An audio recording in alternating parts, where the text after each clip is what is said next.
Imagine a justice system built on rigorous evidence, not gut instincts or educated guesses about what works and what doesn't. More people could access the civil justice they deserve. The criminal justice system could be smaller, more effective, and more humane. The Access to Justice Lab here at Harvard Law School is producing that needed evidence, and this podcast is about the challenge of transforming law into an evidence-based field. I'm your host, Jim Greiner, and this is Proof Over Precedent.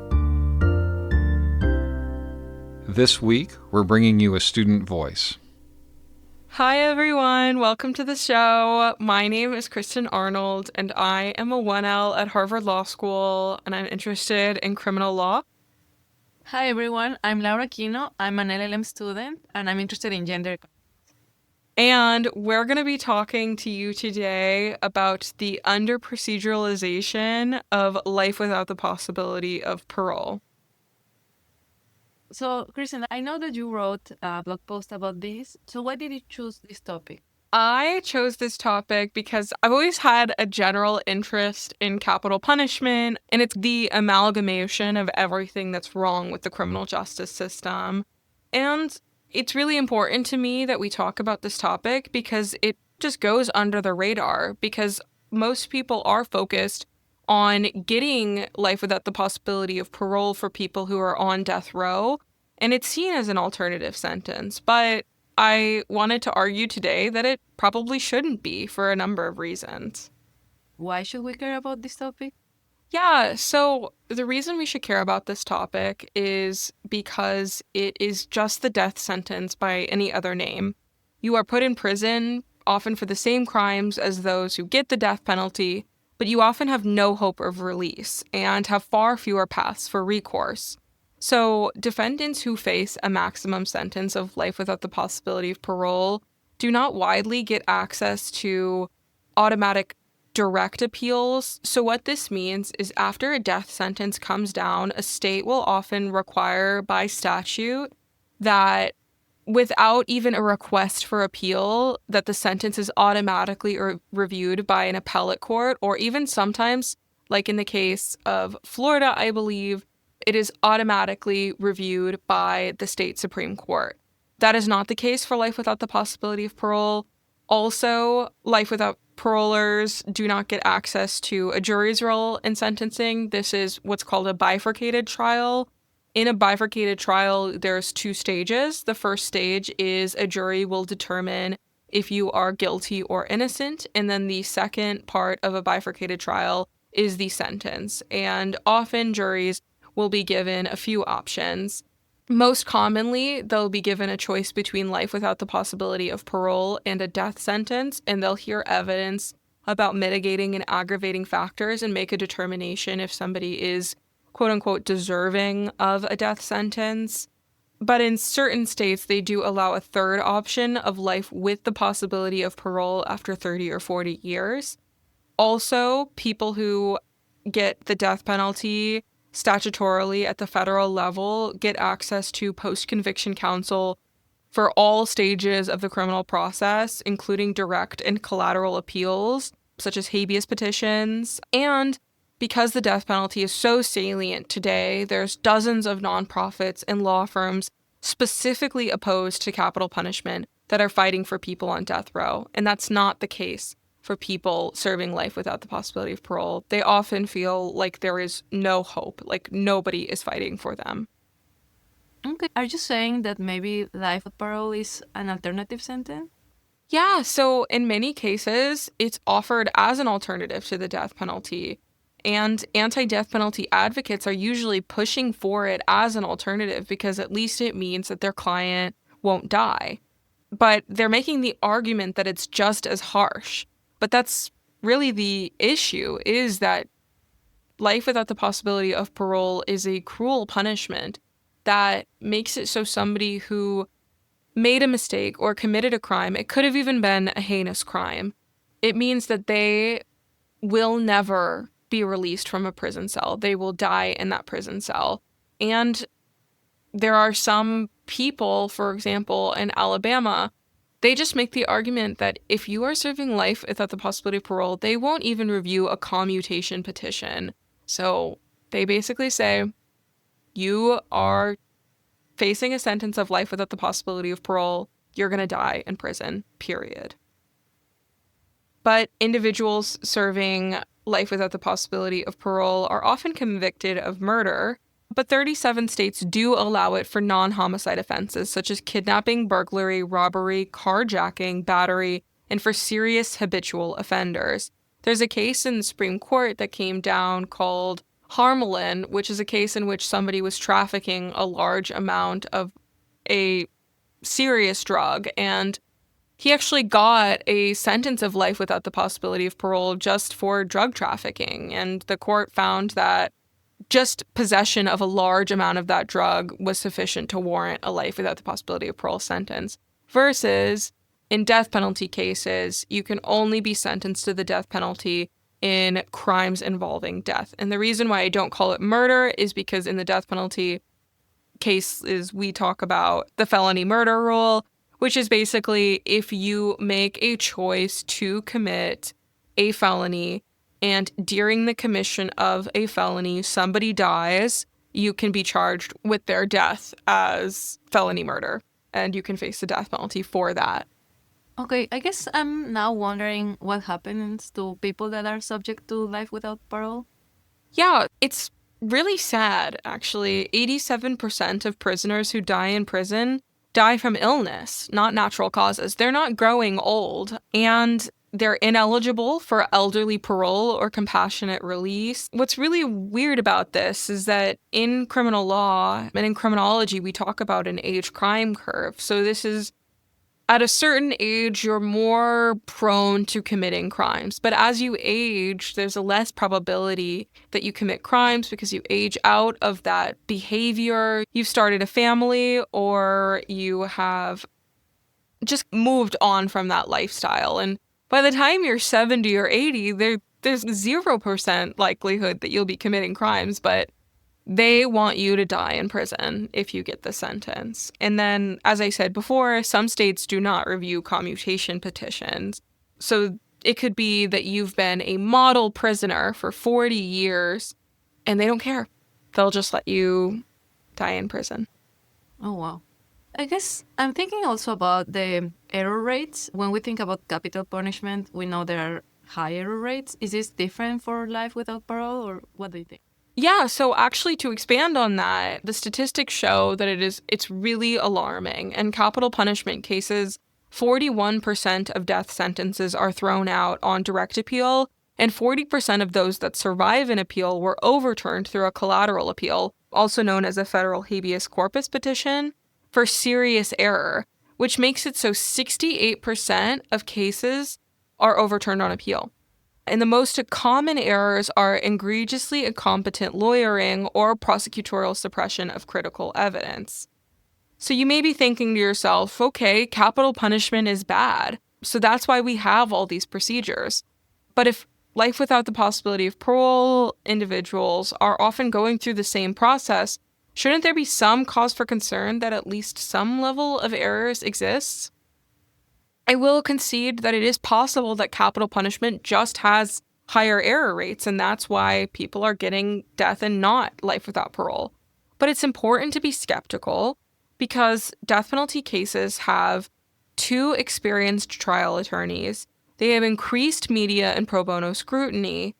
There's knowledge by all parties involved of this increased scrutiny, and the fact that multiple avenues for relief exist to challenge the sentence, and prosecutors secure life without the possibility of parole sentences by threatening the death penalty at trial, leading to potential concerns about people pleading guilty to crimes that they didn't commit in order to avoid being executed by the state.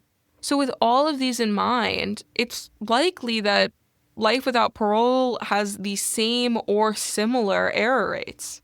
Okay, so I guess we can be skeptical about it, but it's important to know what's behind this. What can be done to test this? Yeah, in this class, we often talk about randomized control trials in which you can look at outcomes. And I thought through a few of these. One of them is to do an RCT testing error rates when you're providing program-sponsored counsel for capital murder convictions versus no program-sponsored counsel, and to test the error rates. And secondly, you could compare states that do not provide certain protections for people who face LWOP to states that do provide that support.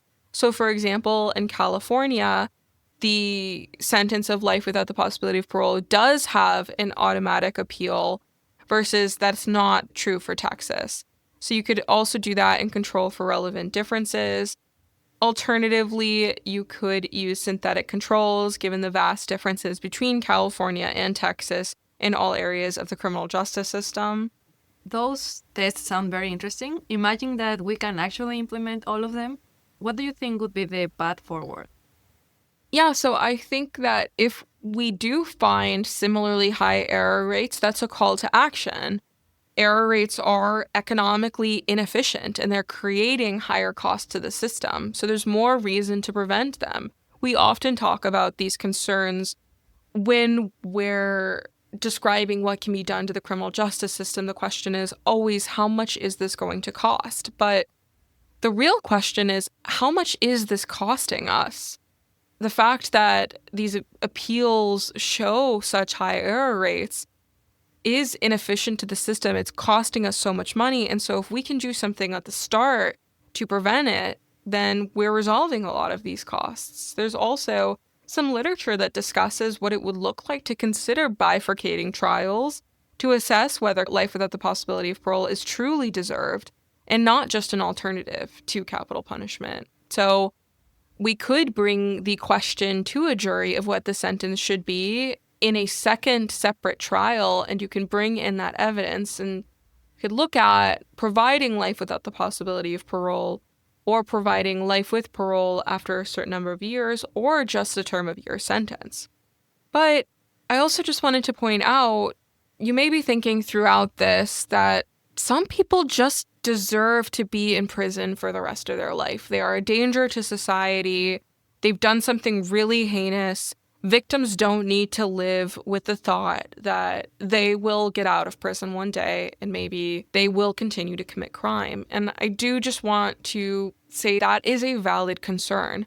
But life with parole doesn't guarantee parole. You still have to be eligible for it. And there are many benefits to providing individuals with that. It preserves their hope. It leads to the possibility of rehabilitation. If you go into prison and you're told at the outset that there is nothing you can do to improve your prospects of getting out, you're not going to do anything to get out of that system. And the system should at least care at some level about rehabilitation. And so if we provide individuals with a life with the possibility of parole sentence, we're giving them hope, and we're also probably creating a better prison system because individuals are trying to rehabilitate themselves instead of just accepting the fact that they're going to die in prison. And as we talked about earlier, elderly parole is an option.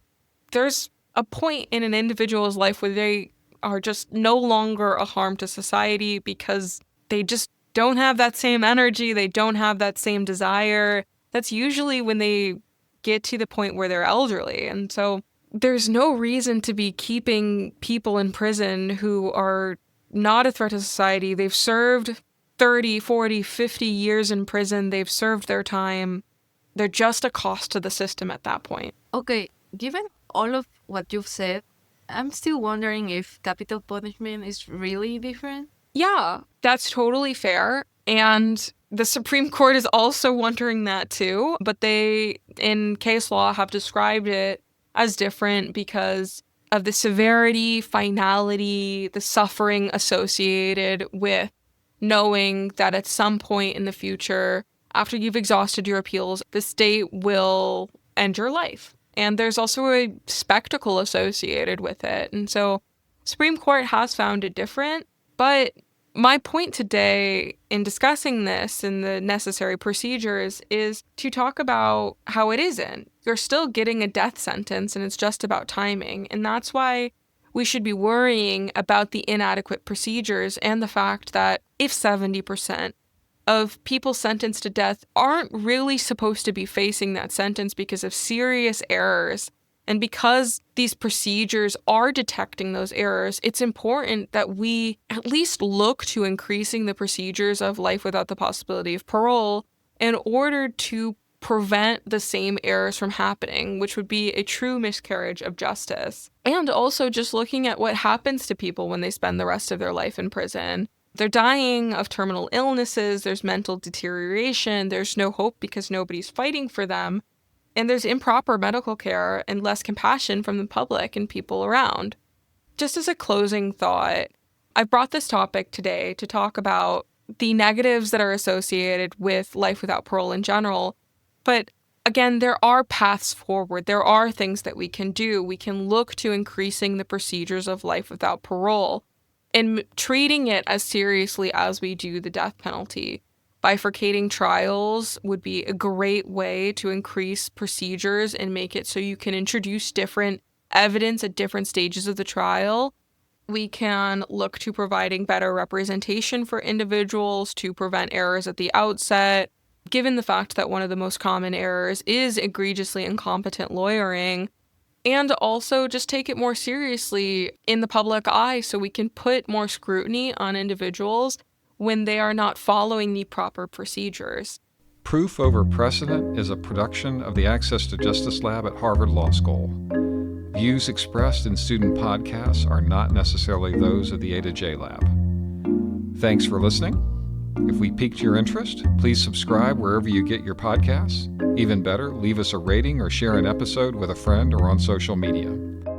Here's a sneak preview of what will bring you next week. So when you made your Instagram account, you entered into a contract, the terms and conditions of Instagram, and there was a clause in there that said that you forfeit your right to sue Instagram in court, and if you have any claims against Instagram, you need to sue them in arbitration. So this sort of clause is found in a lot of commercial contracts where you're unable to sue companies that you're obtaining their services for in court and have to go to arbitration. And arbitration is administered by a private organization. Usually retired judges or attorneys are the adjudicator, and the terms vary. Sometimes there's minimums and maximums on damage awards. There's prohibitions on things like class actions, jury trials. So it's a lot different than court litigation. It's a lot faster. But as you can see, these certain rules could potentially disadvantage consumers.